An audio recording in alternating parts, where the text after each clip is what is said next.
लपंडाव या मालिकेमध्ये आपण बघणार आहोत की आता राघवच्या आईची एंट्री तर घरामध्ये झालेली असते. प्रेक्षकांनो, पण आता मालिकेमध्ये एक जबरदस्त ट्विस्ट येणार आहेत असं आता वाटायला लागलंय. पण त्याआधी बघूयात की आजच्या भागामध्ये काय दाखवलेलं आहे ते. आणि ती बाई घरामध्ये आल्यानंतर पहिले मनस्विनीकडे जाते आणि म्हणते की अगो बाई बाई बाई, किती मोठी झालीस ग तू तेजुडे. आणि हे असं ऐकल्यानंतर सख्खी तिच्या आईला म्हणते की आई, कोण आहेत ह्या आणि ह्या तुला असं तेजोडी का म्हणतायत. सखी म्हणते की तू ओळखतेस का त्यांना. आणि प्रेक्षकांनो, इथे तर फक्त एवढंच दाखवलेलं आहेत.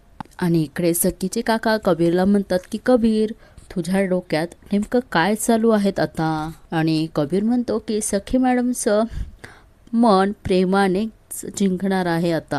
आणि कबीर म्हणतो की त्यासाठी माझ्या डोक्यात एक आयडिया आहे. आणि प्रेक्षकांनो, आता इथे कबीर त्या काकांना सगळी काय ती आयडिया आहे ते सांगत असतो. प्रेक्षकांनो, तुम्हाला काय वाटतं, एका महिन्यामध्ये कबीर सखीचं मन जिंकू शकेल का नाही जिंकू शकणार. प्रेक्षकांनो, ह्यामध्ये तर मोठा ट्विस्ट असणार आहेत आणि मज्जा तर भरपूरच येणार आहेत.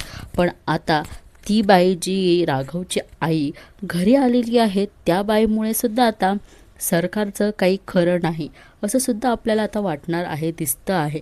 प्रेक्षकांनो, आजच्या एपिसोडवरनं असंच वाटतं आहेत की पुढचे सगळे एपिसोड असे धमाकेदार आणि मजेदार असणार आहेत. तर प्रेक्षकांनो, कसा वाटला हा आजचा एपिसोड नक्की कमेंट करून सांगा. चॅनलला सबस्क्राईब करायला विसरू नका. धन्यवाद.